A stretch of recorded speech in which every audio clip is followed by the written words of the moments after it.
Events in the world are starting to move faster now, and it is a great opportunity to revisit something that happened nearly 50 years ago and illuminate how those decisions made back during the early 70s are reverberating through history now. Now, for those of you that don't know what I'm necessarily talking about, back in the early 1970s, there was an issue going on with Israel in the Middle East, and it caused the Saudis to instate an oil embargo on the United States. Now, our reaction to this, the government at the time, the reaction to this proves without a shadow of any doubt that the vast majority of North Americans in their heart of hearts are evil, terrible, horrible socialists. And yes, that includes you, Trump supporter. Because the arguments that were made at the time about weaning off of foreign oil had written into their subtext National Socialism. You see, it hit everybody where it hurt. Just going to work. Did you take that extra trip to go see a friend or go pick up that thing from the mall? No, you didn't.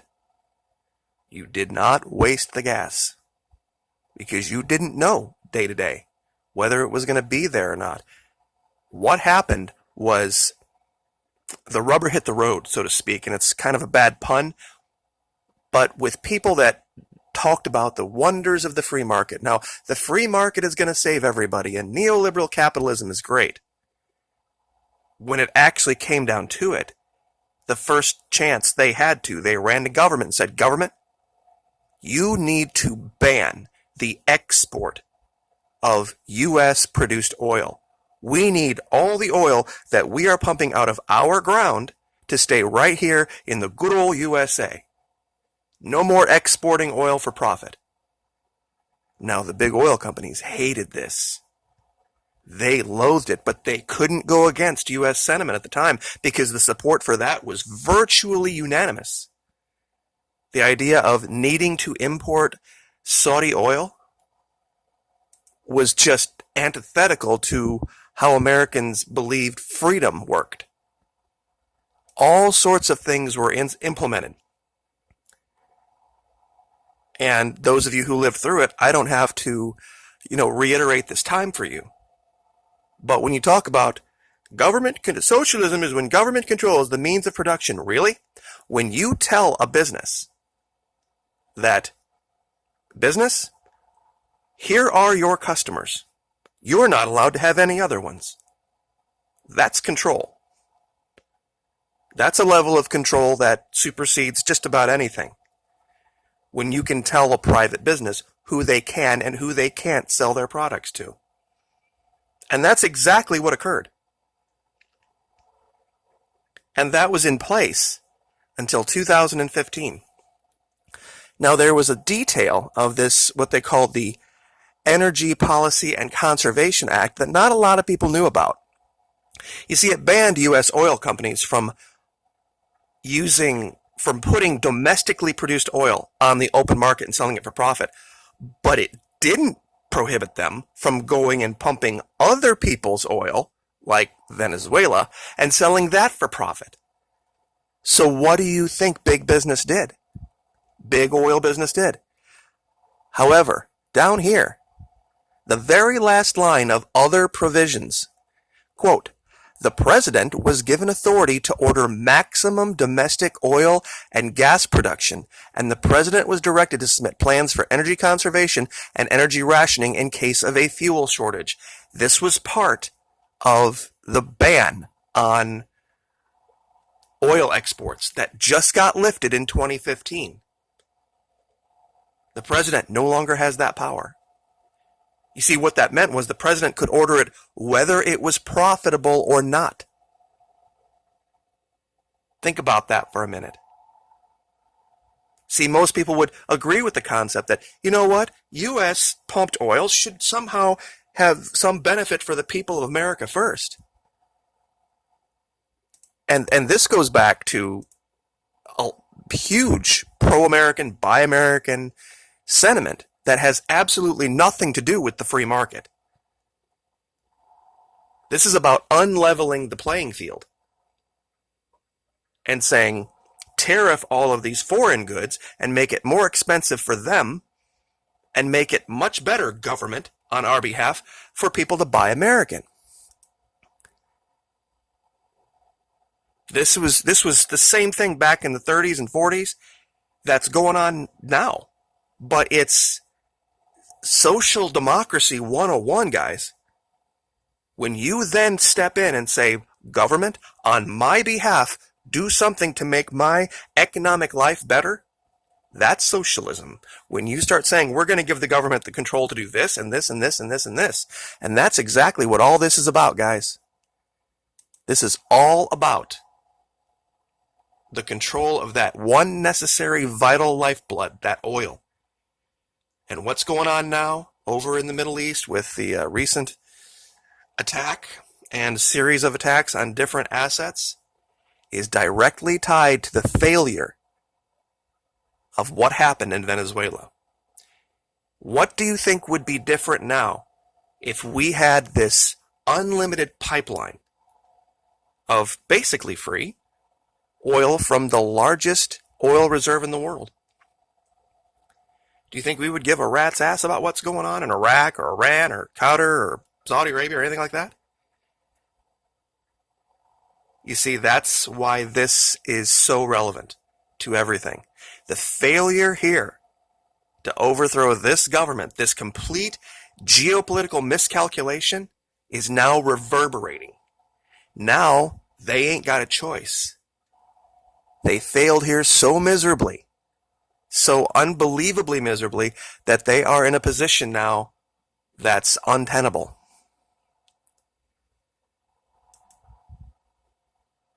You see, there were other acts. This was the Energy Policy Conservation Act. This is the one that banned exporting oil for profit. There was also what they called the Surface Transportation Assistance Act, which was known as the Buy America Act. Not to be confused with the Buy American Act, which was signed by President Hoover, which said that government should always, no matter what, choose to buy American goods for any government procurement, regardless of whatever the best choice of the free market says. Government, you're to buy domestic-made goods. And some people go, well, so what? You think we should buy Japanese and Chinese everything? Well, you can either argue one side of the argument or you can argue the other, but you can't be on both sides of that fence. You can either say, we're free market, we're pro-neoliberal, we're pro-big business, we're pro just letting that control everything. Okay, that's fine. That's where American products will lose badly. Look at what happened with the K cars in the 80s. They were junk. Right after we did this, American quality went to crap. Why? Because they knew they had the government on their side telling everybody to buy their crap. And they were taxing the hell out of other stuff. It actually forced foreign businesses to make their products better and cheaper. Which is why for a long time in the late 80s and, the late 70s, early 80s, the stuff that was coming out of Japan and China, and, well, primarily Japan, the cars, were almost bulletproof and indestructible. They were lasting 3-4 times as long. And that was something that the government also paid big money to hide. You see, it's all great and wonderful talk until it starts to hit your pocketbook. When Walmarts will start to close in mass because they can't stock their goods anymore. Because they can't, they're just not cheap enough anymore to make it worth their while. You can only be on one side of the fence or the other. And here's the thing about Venezuela. The people of Venezuela have a skin in the game with oil. When oil goes up, which the Constitution says that the oil under the country belongs to the people of the country, when the price of that goes up, it's better for the people. That means the oil goes on the open market, it buys things, you get money for it, then you buy things, it comes into the country, and those goods are cheap and or free. For a long time in Venezuela, gasoline was totally free. Just tip the attendant. And supposedly, the U.S. is a greater producer of oil than Venezuela. Why isn't it free here? They can't answer these questions. And they don't want you to ask these questions. You see, they repealed that act that banned the export of oil for profit, U.S. oil for profit, in 2015. Look at the years down here when things went haywire in Venezuela. Look at the price of oil. You see this green line in the back? 14 and 15. Look what happened to the revenue of the country. This wasn't a result of socialism. This was a result of D.C. and its cronies in big oil and with Saudi Arabia dumping enormous amounts of oil into the open market. It collapsed. It cratered the price of oil. Literally overnight. There were members of OPEC that tried to stop this.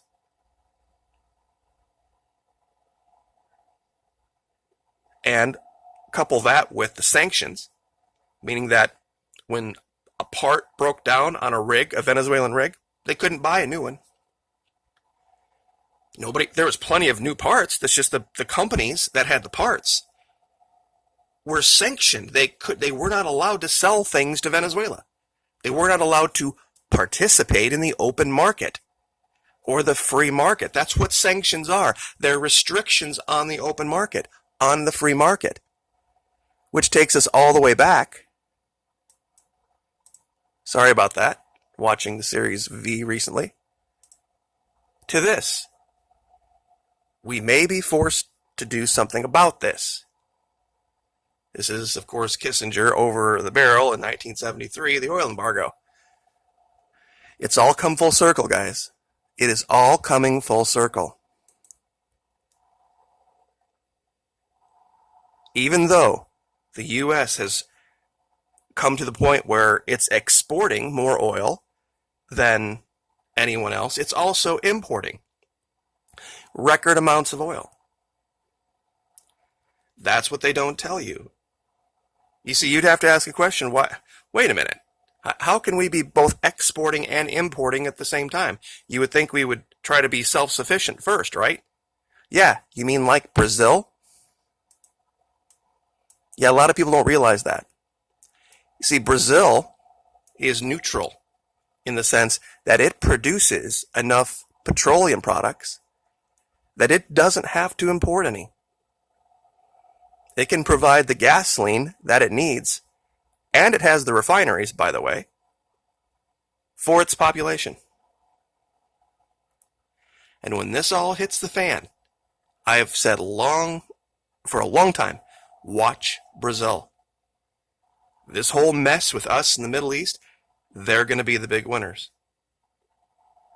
Militarily, strategically, economically, every other way. They are going to be in the driver's seat in the next 20 to 40 years. They're going to be the new Western Hemisphere superpower. Because they're independent. They never needed Saudi oil. They never needed U.S. imports. Or our money. So, I will leave it there. Like, share, subscribe, and we'll see you next time.